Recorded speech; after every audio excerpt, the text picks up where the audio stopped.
여러분 혹시 고대 그리스 신화에 나오는 이 트로이 목마, 트로이 전쟁에 대해서 들어보신 적 있으십니까? 그리스의 연합군이 트로이 성을 무너뜨리기 위해서 무려 10년 동안 전쟁을 벌였습니다. 하지만 트로이의 성벽은 너무나도 높고 견고해서 그 어떠한 칼과 창으로도 뚫을 수가 없었다고 합니다. 외부의 적이 아무리 강해도 트로이는 끄떡이 없었던 것이죠. 그런데 여러분 아시다시피 이 난공불락의 성이 어떻게 무너졌습니까?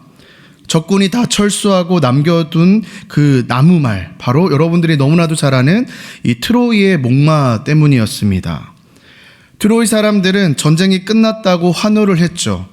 적들이 남기고 간 그 목마를 승리의 전리품이라고 여겨며 스스로 굳게 닫혔던 성문을 활짝 열고 성 안으로 이것을 들여놓게 됩니다.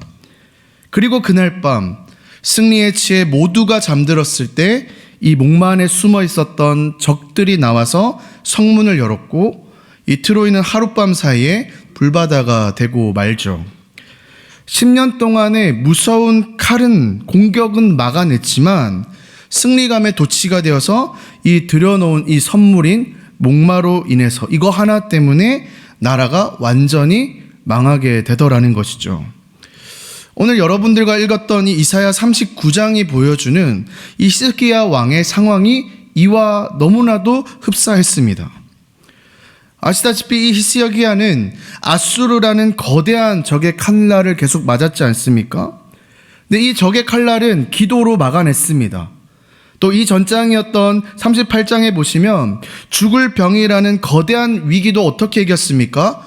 눈물과 기도로 이겨냈죠. 성벽은요 뚫리지 않았습니다. 그런데 오늘 이 바벨론이라는 나라가 칼 대신에 선물을 찾아 들고 옵니다. 당신의 승리를 축하합니다. 당신의 건강을 축하합니다. 이 달콤한 선물 앞에 히스기야는요 스스로의 이 마음의 빗장을 활짝 열게 됩니다. 두려워의 사람들이 목마를 들여놓듯이 히스기야는 이 바벨론을 친구로 맞아들이고 자신의 모든 보물 창고를 다 열어서 보여주게 되죠. 이것이 훗날 유다를 멸망시키는 트로이의 목마가 될 줄은 꿈에도 모른 채 말입니다. 사랑하는 여러분, 2025년을 마무리하는 이 12월을 보내면서 혹시 우리들의 마음의 성문은 어떻습니까? 고난의 때에는 굳게 닫고 기도로 깨어 있는데 문제가 해결되고 살만해지니까 마음의 빗장을 너무 쉽게 열어주고 있지는 않으십니까? 오늘 이 말씀을 통하여서 가장 좋을 때 찾아오는 우리의 영적인 위기를 발견하고 다시금 거룩한 긴장감을 회복하는 시간 되기를 주님의 이름으로 간절히 소망합니다. 먼저 오늘 사건의 발단을 좀 살펴보도록 하겠습니다. 본문 1절 말씀인데요. 제가 한번 읽어볼게요. 그때에 발라단의 아들 바벨론 왕 무로닥 발라단이 히스기야가 병들었다가 나았다 함을 듣고 히스기야에게 글과 예물을 보낸지라. 지금 성경은 그때에라고 지금 시작을 하고 있죠. 이 그때가 언제입니까? 하나님께서 지금 히스기야와 이스라엘 백성들에게 엄청난 기적을 베풀어 주신 그 바로 직후에 일어난 때입니다. 이때에 맞춰서 누가 찾아오냐면 바로 바벨론의 왕 사절단이 찾아왔다는 거예요. 당시에 이 바벨론은요 훗날 예루살렘을 멸망시킬 그 거대한 제국은 아직은 아니었습니다. 아수르의 지배를 받으면서 끊임없이 독립을 꿈꾸던 반란 세력 중에 하나였습니다. 바벨론의 왕 무로닥 발라단은요 이 아수르를 견제하기 위해서 지금 동맹국이 절실하게 필요한 때였어요. 그런데 들리는 소문에 저 변방 유다의 히스기야라는 왕이 아수르의 군대를 전멸시켰다는 소식을 듣게 된 것이죠.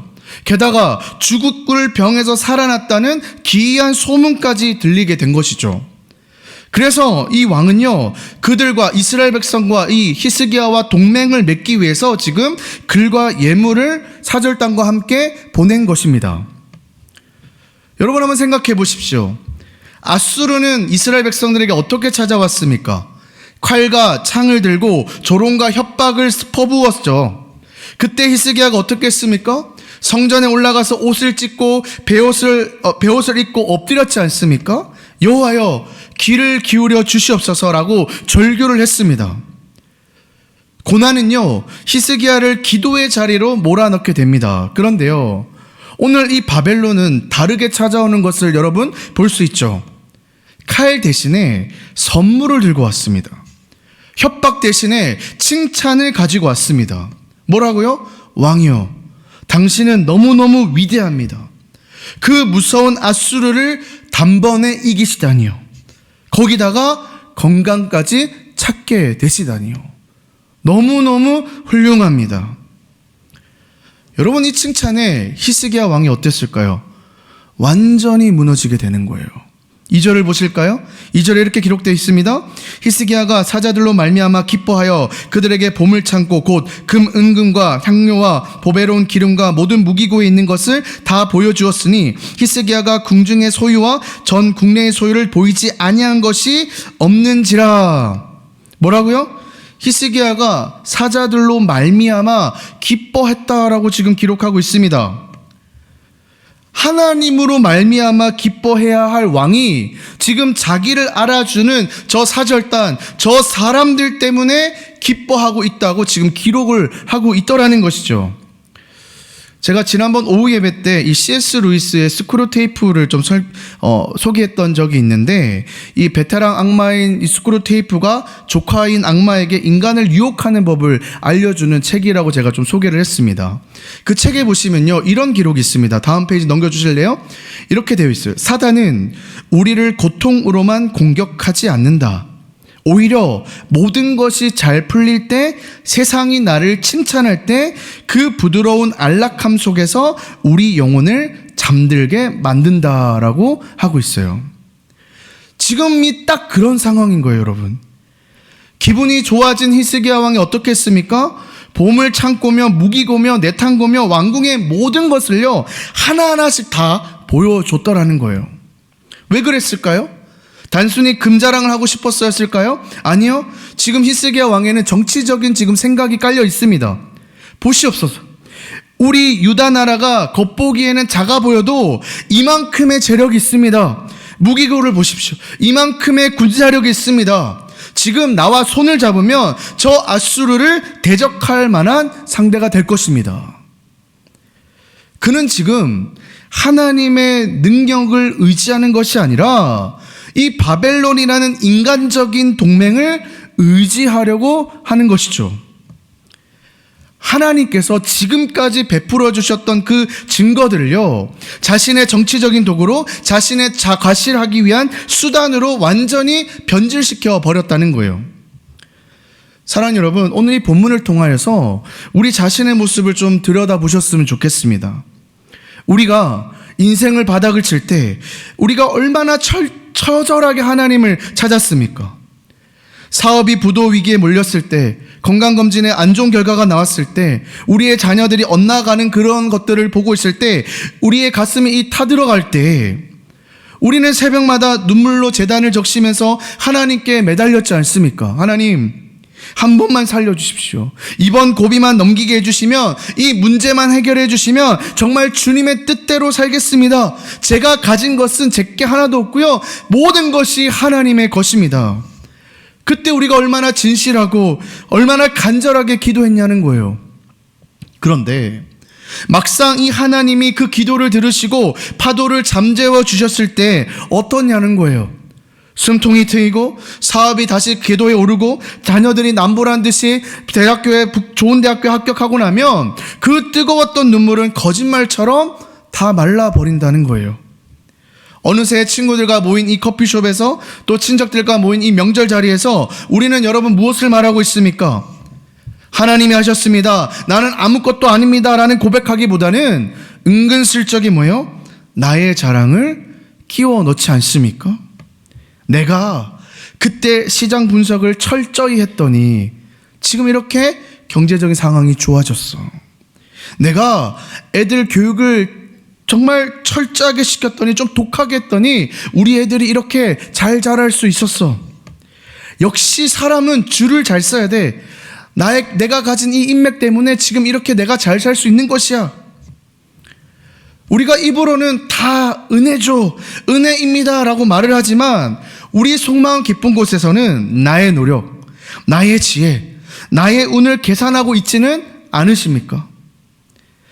하나님께서 베풀어 주신 그 기적을 마치 내 실력인 양 포장해서 저 세상 사람들에게 과시하고 인정받으려 하는 그 모습. 사랑하는 여러분, 히스기야는요 멀리 있지 않습니다. 화장실에 들어갈 때 마음 다르고 나올 때 마음이 다르다고 하지 않습니까? 은혜를 받고 돌아서서 그 영광을 가로채고 있는 바로 그 사람이 오늘 저와 여러분은 아니라는 것이죠. 이 득유양양한 잔치가 끝난 후에요, 하나님의 사람이었던 이사야 선지자가 히스기야 왕을 찾아옵니다. 그리고 아주 날카로운 질문을 던지는데 3절을 보실까요? 이렇게 얘기합니다. 이에 선지자 이사야가 히스기야 왕에게 나와 묻되 그 사람들이 무슨 말을 하였으며 어디서 왕에게 왔나이까 하니 히스기야가 이르되 그들이 원방 곧 바벨론에서 내게 왔나이다 하니라. 지금 뭐라고 물어봅니까? 히스기야 왕이요, 이 사람들이 왕에게 도대체 무슨 말을 했습니까? 이 사람은 어디서 온 사람들인가?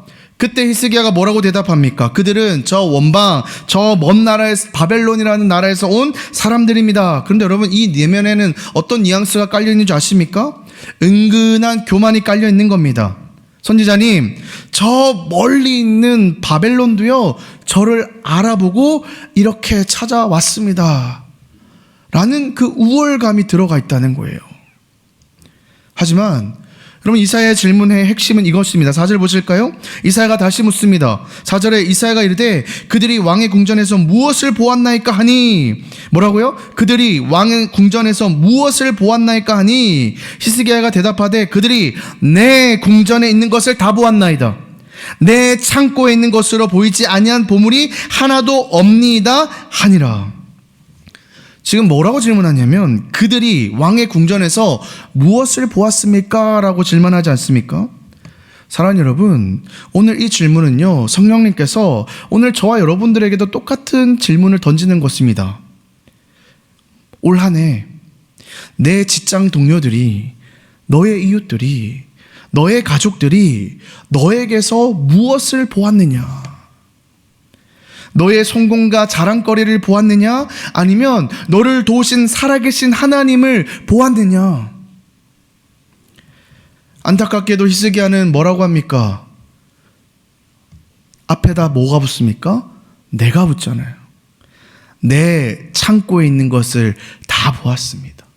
내 궁전에 있는 것을 다 보았습니다. 하나님의 은혜가 담겨져 있는 하나님의 창고가 아니라 내 창고라고 지금 이야기하고 있어요. 그는 하나님을 보여주어야 할 이 선교적인 사명을 망각하고 자신의 소유를 자랑하는데 지금 급급한 거예요. 여념이 없는 거예요. 여러분, 이 사건에 대해서 같은 내용을 다루고 있는 역대하 32장 31절은요 충격적인 해석을 보여주는데요, 우리 같이 한번 읽어볼까요? 시작. 그러나 바벨론 반백들이 히스기야에게 사신을 보내어 그 땅에서 나타난 이적을 물을 때에 하나님이 히스기야를 떠나시고 그의 심중에 있는 것을 다 알고자 하사 시험하셨더라. 지금 뭐라고 합니까? 이때에 하나님께서 뭐라고요? 잠시 떠나셨다고 얘기하고 있어요. 이거는 하나님이 그를 버리셨다는 뜻은 아닙니다. 그 순간에 하나님의 임재와 간섭하심을 잠시 거두시고 그를 그냥 그대로 내버려 두셨다라는 뜻입니다. 여러분, 압수르가 이스라엘을 쳐들어왔을 때 그 위기 앞에서는요 하나님께서 강권적으로 개입하셨지 않습니까? 그런데 지금 이 평화의 시기에는요 하나님께서 어떻게 해요? 침묵하면서 어떻게 하나 지켜보셨다는 거예요. 뭐라고요? 네가 정말 나를 사랑하느냐? 아니면 그냥 나를 그저 도구로 이용했을 뿐이냐? 네 마음의 심중에 지금 무엇이 있느냐? 여러분, 이게 바로 번영의 시험이에요. 번영의 시험이에요. 우리는 자꾸 그렇게 생각해요. 고난이 우리 그리스도인들에게 큰 시험이라고 생각을 하잖아요. 근데 성경은 특히 오늘 말씀 보시면요 오히려 그 고난보다 번영과 평안이 더 무서운 시험이라고 이야기를 한다는 거예요. 살만해졌을 때, 기도 제목이 사라졌을 때, 그때 우리의 진짜 신앙의 실력이 드러난다는 거죠. 히스기야는요, 죽음 앞에서는 합격했지만 반면에 이 번영 앞에서는 완전히 낙방하고 말았다는 거죠. 결국 이사야는 이 히스기야에게 하나님의 무서운 심판을 선포하게 됩니다. 히스기야가 그토록 자랑했던 모든 것이 오히려 화가 될 것이라고 예언합니다. 5절에서 7절까지는 말씀인데요, 제가 한번 천천히 읽어보겠습니다. 이사야가 히스기야에게 이르되 왕은 만군의 여호와의 말씀을 들으소서. 보라, 날이 이르리니 내 집에 있는 모든 소유와 내 조상들이 오늘까지 쌓아둔 것이 모두 바벨론으로 옮긴 바 되고 남을 것이 없으리라. 여호와의 말이라. 또 내게서 태어날 자손 중에 몇이 사로잡혀 바벨론 왕궁의 환관이 되리라 하셨나이다 하니. 기가 막힌 예언을 지금 하고 있는 것이죠. 뭐라고요? 히스기야 왕이 그 바벨론의 사신들에게 보여줬던 그 보물들 때문에 훗날의 바벨론이 뭐라고 생각할까요? 저 유다에 가면 금은보화가 가득하다는 그 탐욕을 품고 쳐들어오게 될 거라는 거죠. 자기가 자랑했던 것이 오히려 자기를 찌르는 칼이 되었다는 거예요. 또한 아수르를 막아보려고 바벨론과 손을 잡으려고 했지만 그 바벨론이 결국 유다를 멸망시키고 그들의 후손들을 환관으로 끌고 가겠다고 지금 예언하고 있습니다. 여러분, 우리는 이 시점에서 반드시 기억해야 됩니다. 하나님을 의지하지 않고요, 우리의 인간적인 계산으로 붙잡고 있던 그 동아줄들은요, 결국에는 우리의 목을 조르는 올가미가 될 것입니다. 우리가 하나님보다 더 자랑하는 것, 하나님보다 더 의지하는 것, 바로 그것이 훗날 우리의 근심거리가 될 수 있음을 오늘 말씀을 통하여 경고하고 있는 것이죠. 그렇다면 여러분, 이 엄중한 심판의 메시지 앞에 여러분, 히스기야가 어떻게 반응했을까요? 저는 이 말씀을 보는데 너무 깜짝 놀랐어요. 한번 보실까요? 8절입니다. 우리 8절 말씀, 우리 히스기야가 말하는 것처럼 좀 생각하시면서 한번 같이 말해볼까요? 시작. 히스기야가 이사야에게 이르되 당신이 이른 바 여호와의 말씀이 좋소이다 하고 또 이르되 내 생전에는 평안과 견고함이 있으리로다 하니라. 여러분, 좋은 말 같아요? 안 좋은 말 같아요? 안 좋은 말 같습니까? 이게 잘못 보면 좋은 말 같거든요. 여호와의 말씀이 좋습니다라고 하잖아요. 표면적으로는 순종처럼 보입니다. 그런데 뒷말을 보시면 묘한 여운을 남겨요. 내 생전에는 평안과 견고함이 있으리로. 여러분, 이게 무슨 말인지 아십니까? 좀 쉬운 말로 풀어보면요, 아이고 그래도 다행입니다. 뭐가요? 내가 사는 동안에는 전쟁은 나지 않는다는 말이군요. 안타깝게 내 자식 때는 망하니까 너무 속상한 일이지만 일단은 제가 있을 때는 평안하다니 참 감사한 일이군요. 여러분, 소름 끼치는 말이지 않습니까? 어떻게 보면 솔직한 우리 인간의 마음을 대변하는 것처럼 보이지만 한 나라의 왕으로서, 그것도 하나님께 세우신 이스라엘의 왕의 입에서 나오는 말은 아니죠. 너무나도 무책임하고 이기적인 모습이 아닙니까? 그렇게 훌륭했던 믿음의 왕 히스기야도 결국 뭐예요? 죄성을 가진 연약한 인간일 뿐이었습니다.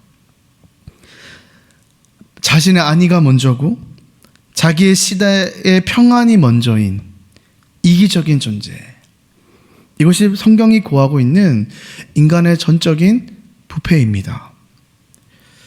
그러나 우리는 오늘 이 말씀 앞에 히스기야를 비난하기 전에 우리 자신을 먼저 좀 돌아보았으면 좋겠습니다.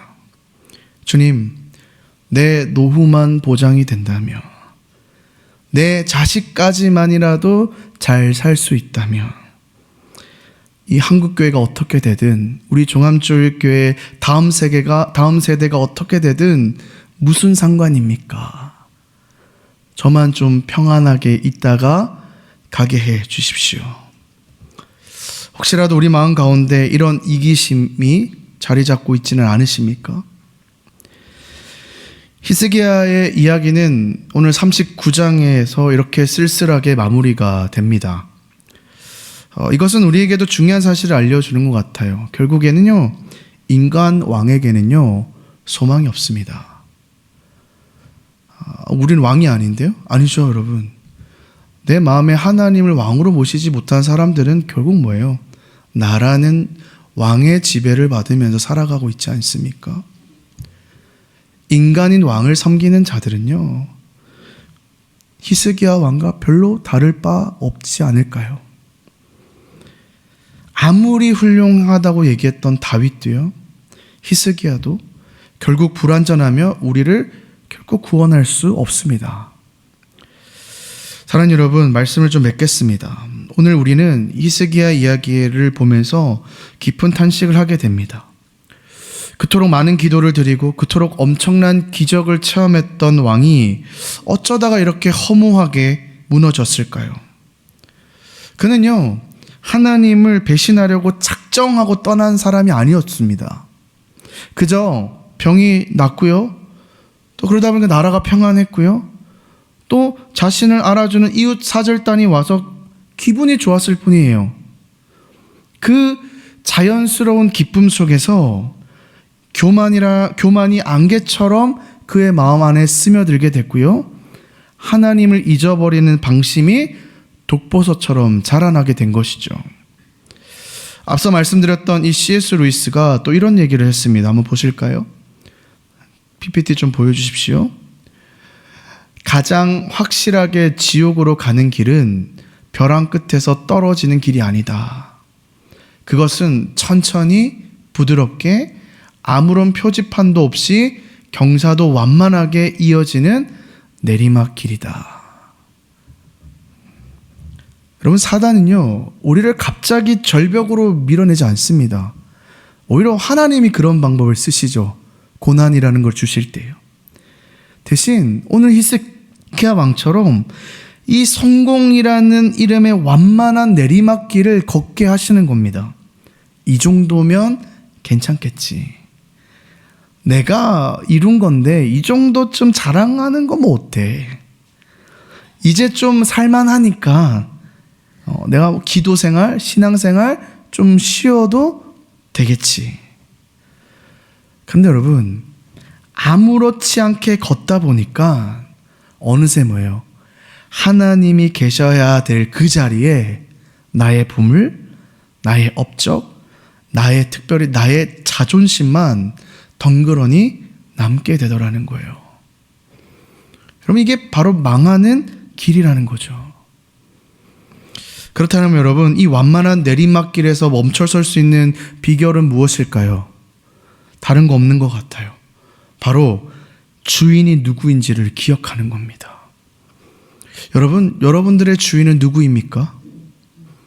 하나님이라고 바로 대답하실 수 있으십니까? 아니면 수많은 것들 중에서 하나를 집어내셔야 됩니까? 히스기야의 실수는 보물을 보여준 것이 아니라 그 보물이 내 것이라고 착각하는 데 있었어요. 내 창고, 내 보물, 내 무기라고 생각하니까 어떻게 해요? 자랑하고 싶죠. 근데 만약에 이것이 다 하나님께서 주신 것이고 다 하나님의 것이라고 나는 그냥 잠시 맡은 관리인일 뿐이라고 생각했다면 여러분, 그 사절단 앞에서 그걸 자랑할 수 있었을까요? 그냥 딱 한마디, 하나님께서 하셨습니다. 그 한마디면 충분하지 않습니까? 사랑하는 여러분, 우리는요, 주인이 아니라 청지기입니다. 올 한 해 여러분들이 소소하게 거두었던 성공이나 여러분들이 누리는 건강이나 자녀들의 잘됨이나 그 어느 것 하나 나의 실력으로 된 것이 있습니까? 사도 바울은요, 이렇게 고백합니다. 내게 있는 것 중에 받지 아니한 것이 무엇이냐라고요.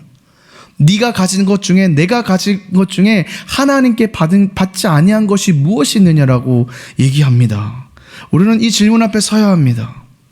다 받은 것입니다, 여러분. 다 하나님의 은혜입니다. 그러니 자랑할 것은 뭐예요? 오직 우리 주 한 분 하나님밖에 없다는 거죠. 말씀을 준비하면서요, 이 히스기야와 우리 주 예수님과 깊은 좀 대조를 해봤습니다.